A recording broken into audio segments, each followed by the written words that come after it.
Otep à tous, bien-aimés frères et sœurs. Il n'y a pas que le Sud Kivu qui est en ébullition.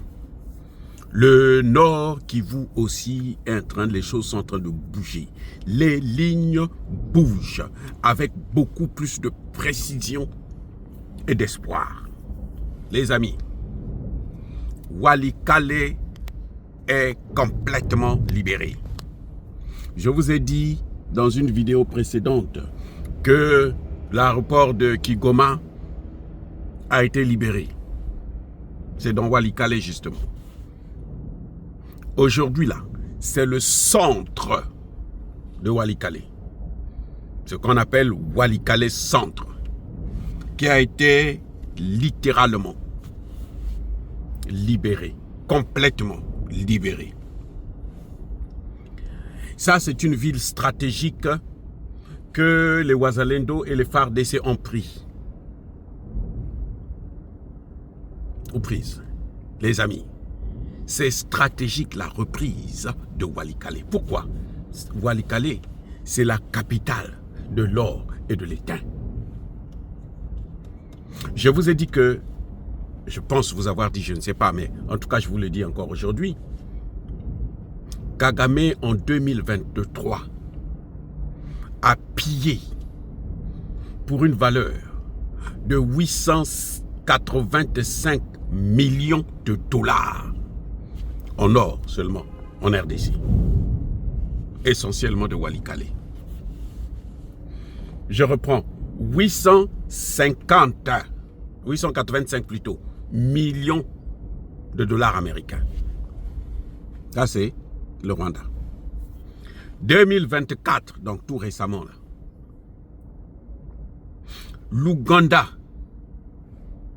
a pillé en RDC pour 3 milliards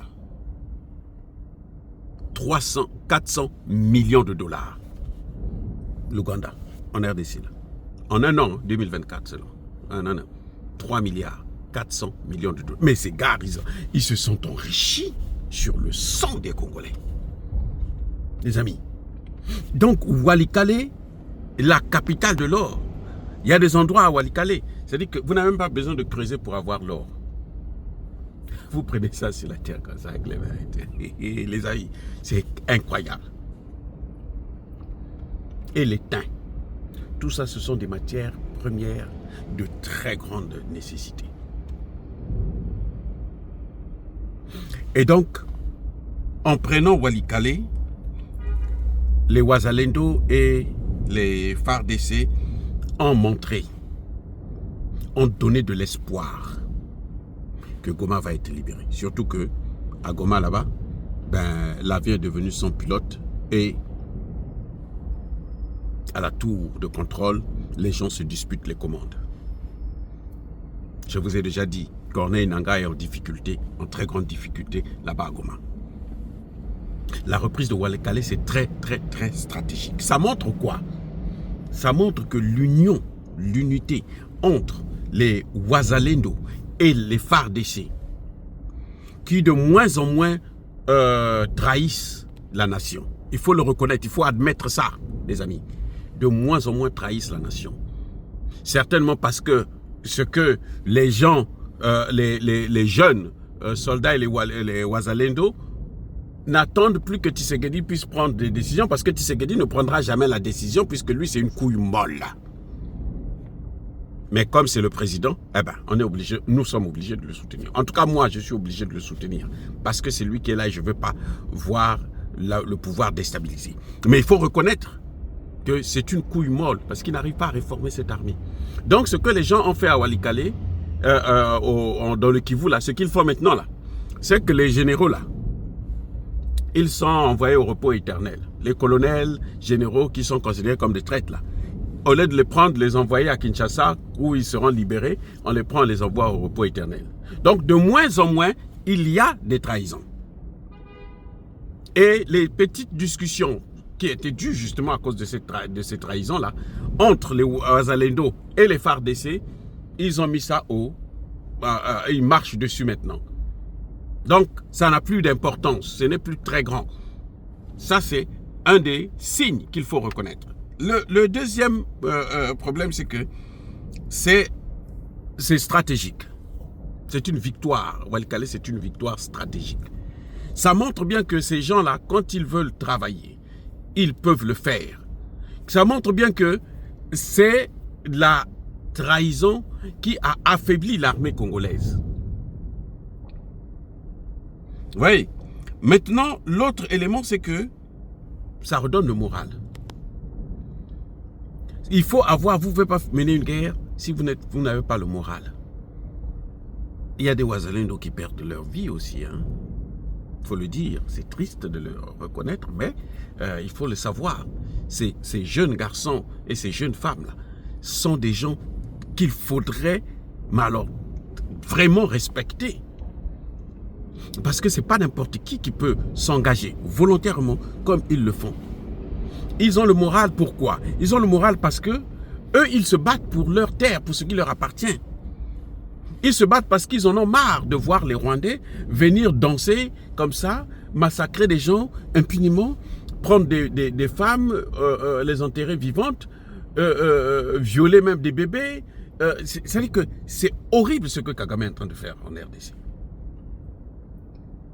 Donc, cette victoire de Walikale, c'est une victoire, mais alors, qui redonne l'espoir à toute une nation. Pourquoi je dis ça? Parce que, en 2012, lorsque James Kabarebe, l'ancien chef d'état-major de l'armée congolaise, de nationalité rwandaise, a lancé sa rébellion, il est arrivé jusqu'à 400 km de Kinshasa. 400 km avant qu'on le stoppe. 400 km de Kinshasa. Maintenant, ça fait 2 ans qu'il n'arrive même pas à prendre le Kivu, l'Est de la RDC. Ça fait même pas 3 ou 4 ans maintenant, on rentre dans la 4e année là bientôt, qu'il n'arrive pas à prendre l'Est de la RDC. Alors qu'en une semaine, il serait à Kinshasa. L'autre qui disait qu'il va prendre un marché à Goma le 23 mars. Comment vous appelez Corneille Nangaa? C'est peut-être son corps qui sera à Goma le 23 mars. Prochain, bien sûr, puisqu'on a déjà dépassé la date. Donc cette victoire est un message clair aussi à Paul Kagame, que ta milice là n'est pas invincible. Nous pouvons la vaincre. Alors pourquoi je dis ça? Ça c'est essentiel parce que je vous ai déjà dit que la force de Kagame, c'est la corruption, c'est la manipulation. Il utilise les médias pour faire croire aux gens que bon, ils sont trop forts, ils sont en train de rentrer dans telle ville, et puis les gens fuient, et c'est la débandade, ainsi de suite. La force de Kagame, c'est la trahison.